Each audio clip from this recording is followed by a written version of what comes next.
मैं उपेंद्र कुमार पांडे, हिंदी अध्यापक, आज कक्षा 7 के बच्चों को पहला अध्याय व्याकरण का प्रथम अध्याय भाषा, लिपि और व्याकरण के बारे में परिचय दूंगा। भाषा, लिपि और व्याकरण, जैसा कि हम जानते हैं बच्चों कि प्रत्येक मनुष्य जो है वह समाज के भीतर ही रहता है।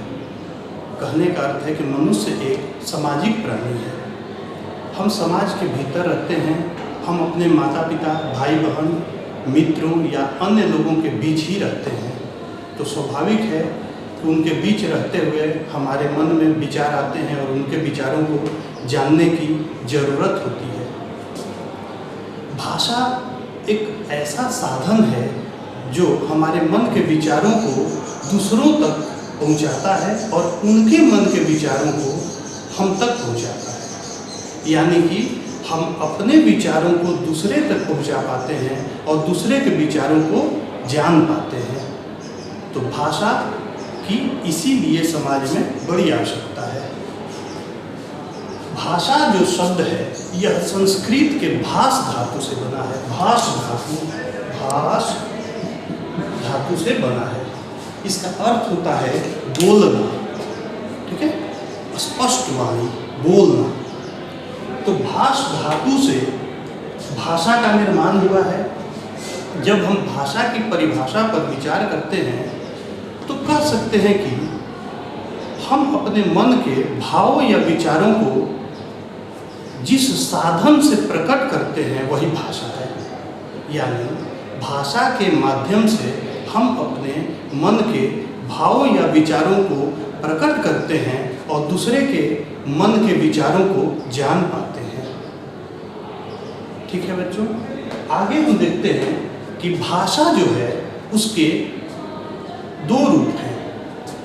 एक है उसका लिखित रूप और एक है उसका मौखिक रूप। भाषा का एक और भी रूप है संकेत की भाषा, जिसकी हमें अभी फिलहाल आवश्यकता नहीं है। आप समझेंगे कि भाषा के दो ही रूप हैं, एक लिखित और एक मौखिक।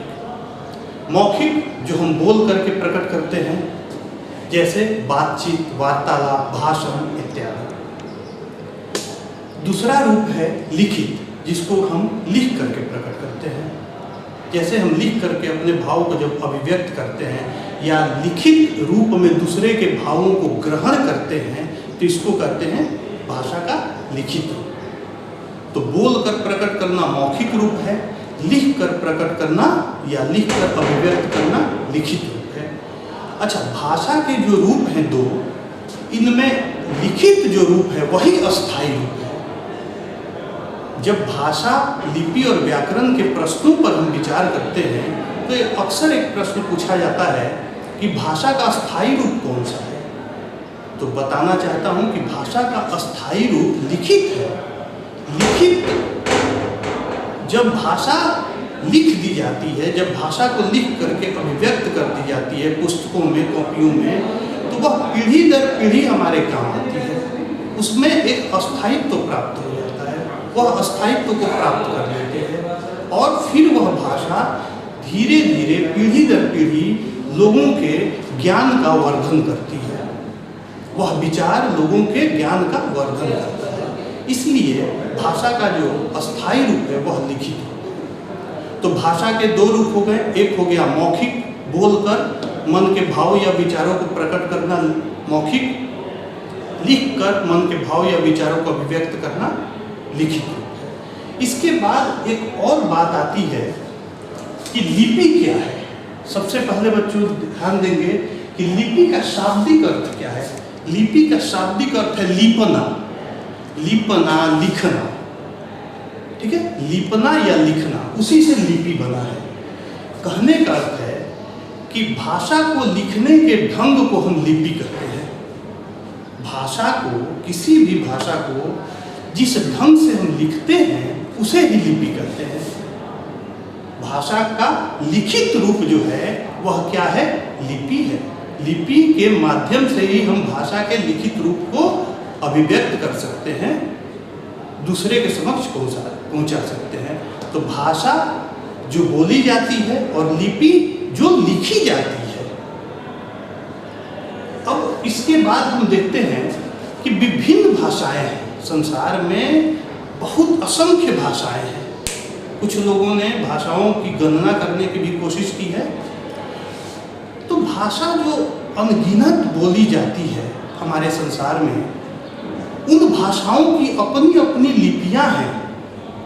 कहने का अर्थ है कि एक या अधिक भाषाओं की एक ही लिपि हो सकती है, या अलग अलग भाषाओं की अलग अलग लिपि भी हो सकती है।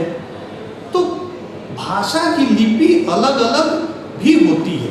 उदाहरण के तौर पर मैं बता रहा हूँ कि जैसे हिंदी और संस्कृत को देवनागरी लिपि के माध्यम से लिखा जाता है। देवनागरी, इस देवनागरी लिपि को ही हम हिंदी और संस्कृत की लिपि कहते हैं। एक और भाषा है जैसे पंजाबी भाषा। पंजाबी भाषा को किस लिपि के माध्यम से लिखेंगे? तो वो होती है गुरुमुखी, गुरुमुखी लिपि। ठीक है, तो 3, 4, 5 लिपियों के बारे में, भाषा और उनकी लिपियों के बारे में हम जान लेते हैं। हिंदी और संस्कृत को देवनागरी लिपि के माध्यम से लिखते हैं, यानी कि हिंदी और संस्कृत की लिपि कौन सी है? तो देवनागरी। पंजाबी भाषा की लिपि कौन सी है? गुरुमुखी लिपि। अंग्रेजी भाषा की लिपि कौन सी है? रोमन। उर्दू भाषा किस लिपि के माध्यम से लिखा जाता है? तो फारसी लिपि। उर्दू, फारसी। उर्दू की लिपि क्या है? फारसी। ठीक है, तो ऐसे आप 3, 4, 5 भाषा और उसके लिपि को ध्यान में रख सकते हैं। इसके बाद हम आगे बढ़ते हैं बच्चों। तो एक महत्वपूर्ण बात आती है भाषा के संदर्भ में जो हमें जानना चाहिए, वो है बोली क्या है। भाषा और बोली में क्या अंतर है? तो भाषा का ही क्षेत्रीय रूप, भाषा जब एक सीमित क्षेत्र में बोली जाती है, जब वो परिनिष्ठित रूप उसका बनकर के तैयार नहीं हुआ रहता है, तो उसी को हम लोग कहते हैं बोली। जब उसका एक मानक रूप हो गया, जब उसका व्याकरण हो गया, तब वो भाषा बन जाती है। और जब उसको हम किसी देश के संविधान की अनुसूची में स्थान दे देते हैं, जैसे भारत के संविधान की 8वीं अनुसूची में जिन भाषाओं को स्थान दे दिया जाता है वो भाषा कहलाने लगते हैं। जब तक उस सूची में स्थान नहीं मिलता है तब तक बोली कहलाते हैं। उदाहरण के तौर पर 2003 ईस्वी के पूर्व तक मैथिली एक बोली थी।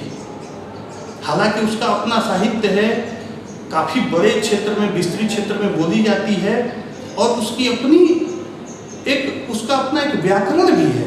बावजूद इसके मैथिली एक बोली ही थी।